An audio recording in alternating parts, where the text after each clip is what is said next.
Assalamualaikum warahmatullahi wabarakatuh, Kang Bro. Ketemu lagi dengan Iwan Banaran. Dan seperti janji IWB kemarin, IWB pada video ini akan membahas pernyataan lengkap dari masing-masing pembalap pasca race di MotoGP Qatar kemarin. Jadi ini adalah rentetan, Cak, karena kita kemarin sudah mengulas bagaimana jalannya race di Qatar. Dan kali ini IWB ingin membeberkan masing-masing pembalap pernyataannya seperti apa yang dikatakan mereka, apa yang dirasakan oleh mereka. IWB terjemahkan dari MotoGP sehingga sampai tahu apa yang terjadi di posisi 4 dari omongan IWB, tidak hanya dari para pemerhati MotoGP, tidak hanya dari beberapa sisi yang tidak terlibat langsung di dalamnya. Jadi teman-teman, memang para pemerhati MotoGP ini kan rata-rata hanya berdasarkan informasi. IWB pun demikian, Cak. Banyak sekali media yang kita kumpulkan termasuk pernyataan dari para pembalap, jadi semuanya kompilasi. Kita tidak merasakan langsung, walaupun tentu saja ini real sekali karena kita juga mengkompilasi semuanya data real dari MotoGP.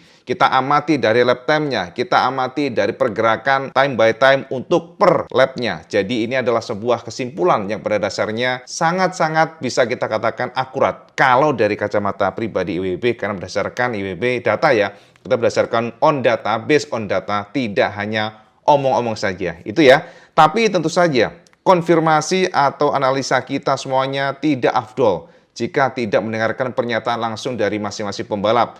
Apa yang dikatakan Pecco Bagnaia, yang dirasakan oleh Marc Marquez, dan yang paling hot sekali, Cak, ternyata ada pengakuan dari Alex Rins yang menyatakan bahwa bannya hancur. Ini menarik sekali, kita akan bahas tentang itu. Dan teman-teman, walaupun Marquez saat ini bisa kita katakan luar biasa, banyak yang memberikan opini menarik, banyak yang ya sedikit membuli, Cak. Elah, apa sih cuma posisi 4, dia tentu saja butuh waktu untuk beradaptasi. Dan teman-teman, kita nggak hanya berdasarkan emengan saja, Cak. Karena konfirmasi dari bos Ducati memberikan penekanan. Bahkan Gigi Dall'Igna, ya ini adalah bos Ducati, seorang Gigi pun memberikan pujian dan penekanan bahwa Marquez cukup menakutkan. Itu kata Gigi Dall'Igna. Nah, untuk memberikan gambaran apa yang dikatakan oleh Gigi, sama disimak saja berikut kata Gigi Dall'Igna setelah yang terjadi dengan Marc Marquez setelah Marquez meraih juara 5 pada saat sprint dan 4 pada saat race. Berikut kata Gigi Dall'Igna yang diterjemahkan dari MotoGP. Marc telah menunjukkan bakat dan kelasnya melalui kemampuannya dalam beradaptasi dengan motor. Dia sudah menjadi kontestan yang menakutkan dengan motor yang benar-benar baru baginya. Menggunakan motor kami 2023 dan masuk garis finish dengan sangat bagus. Pengalaman sebagai seorang juara dunia mampu membuat perbedaan dalam petualangan baru ini. Yes, itu kata Gigi Dall'Igna. Jadi Gigi aja memberikan pujian, Cak, memberikan warning kepada pembalap lainnya bahwa ya Marquez menakutkan. Saat ini GP23 adalah motor yang dipegang oleh 4 pembalap. Yakni sekarang kita tahu Marquez, Marc Marquez maksudnya, dan Alex Marquez, kemudian Fabio Di Giannantonio, dan juga Bezzecchi, dan semua pembalap tersebut pada saat menggunakan GP23 di belakang. Kalau kita bandingkan memang cukup jauh dibandingkan dengan Marquez yang hanya terpaut 3,6 detik dibandingkan dengan Pecco Bagnaia yang menggunakan GP24. Sementara GP24 dipandang sebagai motor yang lebih powerful, Cak, dan juga lebih bagus secara umum. Ini adalah kombinasi antara GP23 dan juga GP22. Sebutnya demikian, walaupun ada beberapa PR seperti Chatri, tapi GP24 adalah motor penyempurnaan dari GP23. Menunggang motor GP24 adalah Pecco, Jorge Martin, Enea Bastianini, dan Franco Morbidelli. Artinya, ya ini istimewa, ditekankan oleh Gigi. Ini fakta dari seorang Gigi Dall'Igna yang memberikan impresinya yang cukup salut dengan Marquez dan memberikan warning kepada pembalap lain agar hati-hati dengan Marquez. Itu poin dari Gigi Dall'Igna. Nah, Cak, tentu nggak menarik kalau kita nggak membahas langsung Marquez. Kenapa Marquez terlihat sangat hati-hati? Marquez mengakui bahwa ternyata secara feeling motor ini masih belum nyaman bagi Marquez. Marquez kadang-kadang masih lupa, Cak, dengan riding style-nya, dan kadang-kadang masih sering pula ya dia menusuk dengan menggunakan gaya Honda yang udah WWSR kemarin, di mana gaya Honda beda banget dengan Ducati, yang mana Honda lebih kuat pada front end-nya, sementara Ducati di bagian rear tire. Jadi rear tire itu ya ban belakangnya. Makanya pada saat dia ngedor, dia ngepush, dia terlalu banyak menggunakan ban depan, dan itu dikatakan Marquez yang membuat temperatur ban depan Ducati Desmo-nya menjadi overheat ya, dan dia hampir crash 2 kali. Untuk memberikan gambaran apa yang dirasakan Marquez dan sebenarnya seperti apa sih race kemarin, berikut kata Marc Marquez. Tentu saja kami mencoba dan mendorong untuk naik podium, tapi itu tidak mungkin. Mereka lebih kencang dariku, tapi itu tidak membuatku frustasi karena aku sudah mengatakan pada hari Kamis, posisi kami 4, 5, dan 6. Faktanya kemarin di posisi 5 pada sprint race dan pada saat race minggu di posisi keempat. Selalu podiumnya dekat. Tapi memang benar, aku masih belum merasa 100% nyaman membalap seperti yang aku inginkan. Tapi mari kita lihat apakah kami bisa meningkat pada balapan berikutnya. Martin sedikit lebih baik saat keluar tikungan. Aku berjuang lebih keras dibandingkan kemarin di area itu, tapi aku lebih kuat di area lain karena kami melakukan sedikit perubahan pada motornya. Tim melakukan pekerjaan dengan sangat baik. Hari ini adalah waktunya mengatur ban, dan jika seseorang tidak mampu mengatur ban dan hanya menyerang, maka mereka akan sulit di depan. Saat dia menyalipku, Pedro maksudnya Cak, dia melaju dengan sangat baik. Dia mengesankan untuk seorang pemula. Tapi tentu saja menurutku dia merusak ban. Tapi itulah yang perlu dia lakukan. Dia perlu nge-push dan mempelajari semua hal, dan itu bagus. Yes, itu kata Marc Marquez, Kang Mas. Nah, teman-teman, saat ini kita sudah bahas kemarin bahwa Marc Marquez di belakang Pecco Bagnaia dengan jarak 13 angka. Ini cukup baik, Cak, mengingat dia masih pertama kali dan Qatar bukanlah sirkuit yang disukai oleh Marquez. Sama catat, Cak, Qatar dalam sejarahnya tidak pernah Marquez ini juara hanya sekali saja, tapi setelah itu tidak pernah juara. Artinya memang dia nggak menyukai layout untuk Qatar ini. Dia akan mencoba untuk bangkit dan beradaptasi lagi pada next race yang kita akan lihat di Portimao nanti. Ya, jadi itu kata Marquez bahwa dia belum nyaman dan dia merasa bahwa akan lebih baik dia playing safe supaya dia bisa mengumpulkan poin ya. Itu yang digarisbawahi oleh Marquez. Nah, teman-teman, kita juga perlu tahu apa yang dirasakan oleh Pedro Acosta dan bagaimana dia bisa merangsek ke depan. Kemudian tiba-tiba dia mundur dan ternyata Pedro merasakan rasa excitingnya bisa nyalip Marc Marquez. Dia happy banget bisa nyalip Marquez. Tapi ya itu tadi, Cak, manajemen ban di MotoGP itu sangat penting. Jadi Samen nggak bisa nge-push nggak bisa, Cak. Mungkin Samen bisa kenceng 7 lap, setelah itu bisa kedodoran gara-gara tidak bisa manage mengenai ban. Dan ini dikatakan oleh Pedro Acosta, dia akhirnya sadar bahwa ternyata ban adalah krusial. Dan inilah yang dikatakan oleh Pedro Acosta setelah dia nyalip Marquez. Bahkan seolah-olah akan naik podium, tapi setelah itu dia mundur di posisi ke-9. Berikut kata Pedro, aku melakukan beberapa kesalahan terutama dalam manajemen ban, tetapi aku menyukai semua overtake yang telah aku lakukan di balapan ini. Tentu segalanya begitu indah di balapan pertama, meski semuanya tidak berjalan dengan mulus dan sekarang kami harus lebih dari bahagia dengan hasil di Qatar. Sekarang kami perlu mengelola semuanya dengan baik. Pertarungan dengan Marc berlangsung cukup lama, ibaratnya semuanya sangat indah dan baik-baik saja, kemudian berakhir dengan bencana.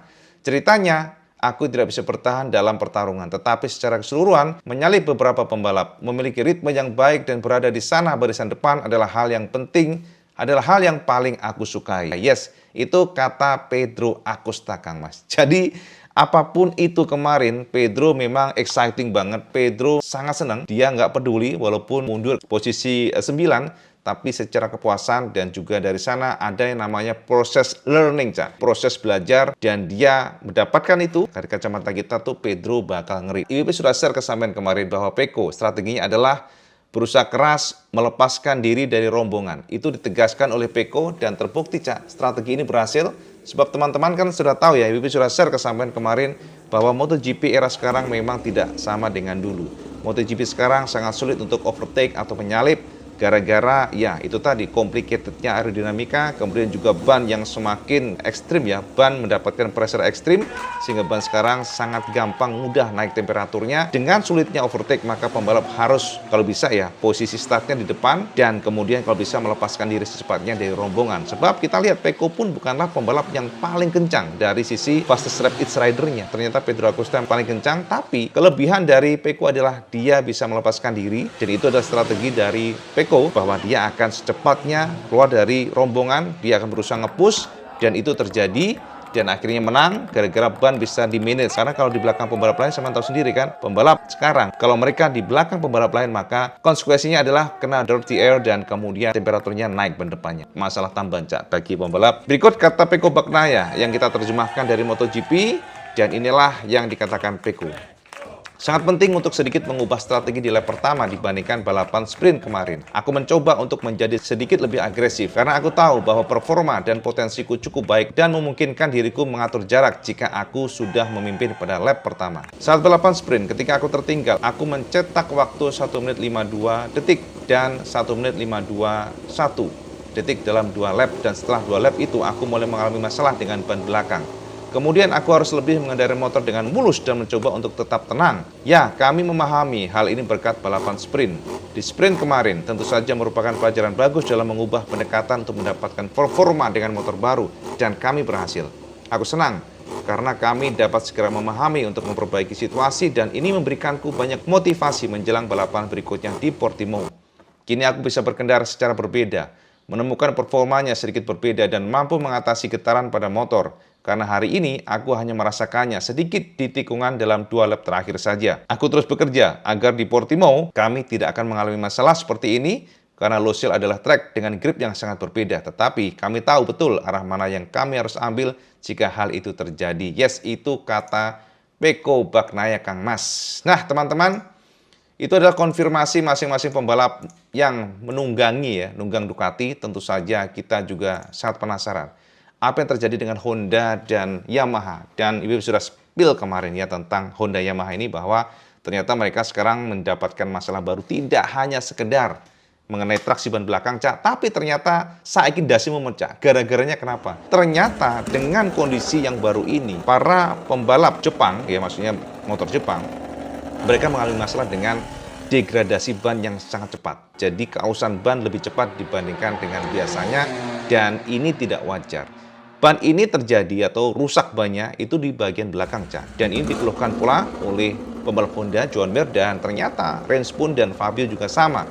Fabio bahkan secara terang-terangan memberikan penekanan bahwa dia sangat kesal dengan kondisi saat ini, dan dia berharap bahwa Yamaha mampu melakukan sesuatu.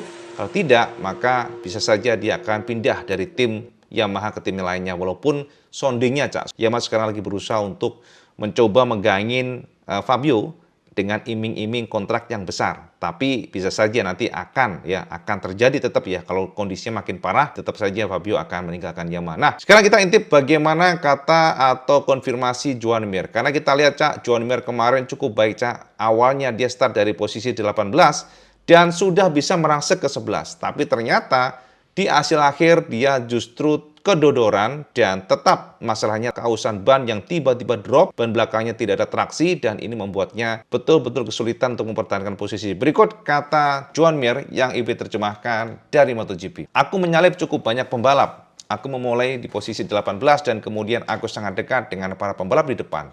Aku bisa melihat grup depan, aku berada di belakang Fabio sepanjang balapan. Kemudian 5 lap terakhir, aku memutuskan untuk menyalipnya karena aku pikir aku punya sesuatu yang lebih. Kemudian aku mulai menekan, aku melebarkan gap hingga 1 detik di depan, lalu ban mulai hancur. Aku mengacaukan semua yang aku lakukan sepanjang balapan di 2 lap terakhir. Aku bisa sedikit menikmati, memperjuangkan Piala Jepang, bahkan memimpin Piala Jepang, tapi aku terlalu optimis di 5 lap terakhir. Aku tidak menyangka ban akan turun drastis. Motor kami meningkat dari sebelumnya, tetapi yang lain juga meningkat pesat. Aku tidak tahu posisi kami tahun lalu dengan waktu balapan hari ini. Aku rasa tidak jauh dari posisi teratas. Hanya saja yang lain mengambil langkah maju. Kami juga melakukannya, tetapi itu tidak cukup. Di dalam tim, kami tahu apa yang terjadi dan kami bekerja keras. Apa yang aku minta adalah mereka harus terus melanjutkan, memberikan intensitas untuk mengembangkan lebih banyak hal dan lebih banyak lagi, karena apa yang kami miliki tidaklah cukup. Tahun lalu kami memiliki paket yang sama sepanjang tahun, dan sejujurnya ini sangat sulit untuk dikelola secara mental. Tahun ini aku berharap banyak. Sekarang aku melihat perubahan, jadi aku harap suasana hati mereka terus seperti ini. Itu kata Mirca. Nah teman-teman, untuk Zarco, kita lihat ternyata juga sangat baik, Cak, sangat bagus. Jadi kalau kita lihat, Zarco lumayan bagus dibandingkan dengan para pembalap HRC. Dan Luca Marini, ini yang paling parah. Dan ternyata Luca, Cak, Luca memberikan konfirmasi, walaupun saat ini secara ekspektasi terlalu berlebih, tapi Luca memberikan penekanan, kalau bisa jangan justifikasi dulu nih, Cak. Ini masih awal, ini baru awal nih, gila. Ini ternyata Luca ini orang yang tenang ya, tenang dan juga bijak banget ya. Karena dia nggak gupoh, Cak, bosone. Dia nggak kalut, dia nggak terus yang panik, tapi dia justru memberikan penekanan timnya Honda untuk tenang, karena ini masih baru awal. Berikut kata Luca Marini yang kemarin betul-betul sangat menderita dan finish di belakang. Berikut kata Luca, ini baru balapan pertama. Kami harus realistis dan tenang. Aku pikir Zohan melakukan balapan dengan baik. Kami perlu tahu titik awal. kami benar-benar tertinggal. Sekarang semua orang berusaha keras untuk mengembangkan motor mereka setiap tahun. Kami perlu kembali ke puncak, tetapi ini tidak mudah. Ini adalah proses yang membutuhkan waktu, jadi kami hanya perlu tenang dan berusaha mengambil langkah setiap saat. Yes, itu kata Luka, Kang Mas gila.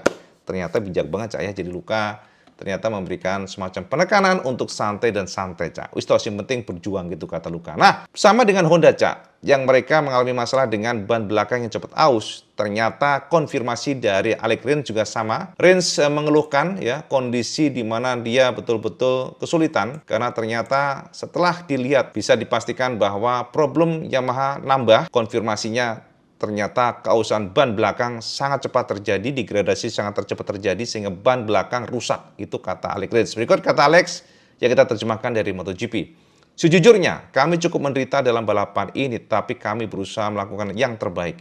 Aku meningkat pada awal balapan dan bangkit dari ketertinggalan. Aku merasa lebih baik pada putaran demi putaran. Aku sudah masuk 10 besar atau 12 besar di belakang Fabio dan Joan Mir. Namun pada 6 lap tersisa, aku tidak dapat menahan motor lagi. Ban sisi kananku hancur, sehingga posisiku melorot. Aku kemudian kehilangan banyak waktu dan sejak saat itu, aku hampir tidak bisa lagi membelok di tikungan kanan. Kami belajar beberapa hal dalam balapan ini dan mari kita lihat seperti apa balapan berikutnya. Itu kata Rins. Kalau kita lihat Cak ya, Rins ini lebih bijak ya dibandingkan dengan Fabio. Dia lebih santai. Dia lebih bisa tenang, tidak sama dengan Fabio yang rada mencak-mencak, Cak. Rada kecewa, yang menuding atau mengultimatum Yamaha, yang A, B, C, dan sebagainya. Tapi Rins ternyata lebih tenang. Dan sebenarnya seperti inilah yang dibutuhkan oleh para tim, yakni tenang, kemudian bekerja dan bekerja. Toh juga sekarang pabrikan Jepang mendapatkan konsesi, Cak. Artinya mereka bisa mengganti-ganti mesin, mereka bisa bebas mengganti A, B, C, dan sebagainya. Dan ini akan memberikan keuntungan tersendiri bagi tim konsesi, yakni Honda dan Yamaha. Jadi mereka bisa ngetes komponen baru. Mereka bisa, ya, mungkin berubah-ubah dari aerodinamikanya dan melibatkan langsung pembalap utamanya. Jadi nggak sama dengan para pabrikan yang tidak mendapatkan konsesi. Jadi itulah Cak penjabaran IWB bagaimana MotoGP kemarin masing-masing pembalap yang menekankan bahwa ternyata pabrikan Jepang masihlah problem ya di sini Cak. IWB tekankan di sini kesimpulannya bahwa pabrikan Jepang masih bermasalah. Tidak hanya traksi ban belakang, tapi ternyata pabrikan Jepang mengalami masalah dengan keausan ban yang sangat cepat. Kita juga bingung ya, kadang-kadang kita berpikir kok kayaknya sama saja ya antara Honda dan Yamaha itu kenapa ya nggak klop sama Marchetti Marelli. Ini apakah memang mereka nggak bisa adaptasi dengan Marchetti Marelli, jadi ECU-nya yang sudah lama sekali digunakan oleh mereka dari 2015 dan digunakan sampai sekarang. Memang Marchetti Marelli adalah sebuah ECU yang kita katakan identik banget dengan Ducati sebab sebelum digunakan di tahun 2015, tim dari Ducati juga sudah menggunakan Marchetti Marelli sejak 2003. Jadi mungkin apakah dari sana di mana kita lihat bahwa pabrikan Jepang tidak mampu beradaptasi dengan ECU-nya. Tapi jika kita menuduh itu juga nggak fair sebab kita lihat KTM dan Aprilia juga cukup baik. Dan teman-teman ngomong-ngomong tentang Aprilia memang sudah kita duga sebelumnya. Aprilia sangat baik, sangat bagus maksudnya untuk sprint race, tapi pada long race ternyata sama Cak. Masalahnya adalah Aprilia tidak mampu mempertahankan keawetan ban dan mereka kedodoran. Jadi kita lihat Alex Spargaro juga sangat kecewa.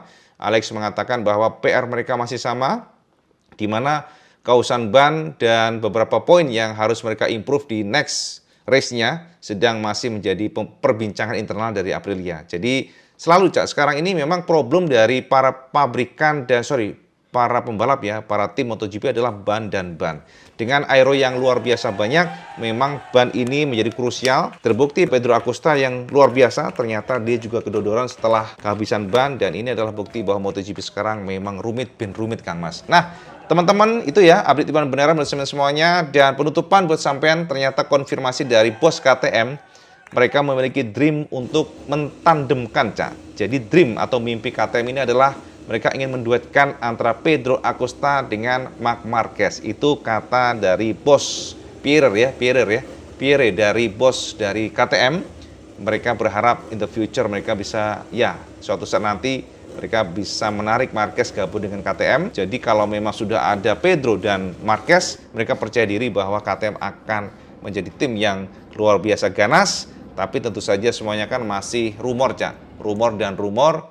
Jadi kita hanya pantau saja seperti apa. Itu ya update Iwan Banaran bersama semuanya. Semoga mencerahkan sampean yang mungkin Tidak tahu apa yang dikatakan oleh para pembalap dan mohon maaf jika nggak sempurna. Yang jelas YWB ingin spill apapun itu tentang MotoGP dan kita lihat seperti apa sepak terjang para pembalap khususnya Marquez dan juga Pedro Acosta di Portimao nanti. Ini adalah sebuah sirkuit yang berbeda, sirkuit yang karakternya agak sempit dibandingkan dengan Qatar. Jadi teman-teman, kita lihat apakah Marquez masih mampu ya bertengger di 5 besar atau justru tiba-tiba dia akan terlempar ke belakang atau bahkan malah dia akan masuk ke podium. Semuanya bisa terjadi jika melihat skill Marquez dan Pedro Acosta. Dengan adanya pembelajaran kemarin, seharusnya dia akan mampu memanage banyak lebih baik dibandingkan dengan sebelumnya. Yes, itu Cak ya. Update IWB buat semuanya. Semoga mencerahkan dan buat teman-teman yang saat ini berpuasa, selamat berpuasa. Semoga puasa kita diterima oleh Allah Subhanahu wa Ta'ala. Yang penting kita fokus kepada ibadah selama 1 bulan penuh ini ya, Cak. Oke, itu Cak ya. Matur nuwun sampeyan sudah menonton video IWB dan kalau sampeyan suka video ini, sampeyan like, share dan subscribe. Ojo lali Cak, sampeyan sholat 5 waktu karena itu yang paling penting. Assalamualaikum warahmatullahi wabarakatuh. Salam Jos Gandos.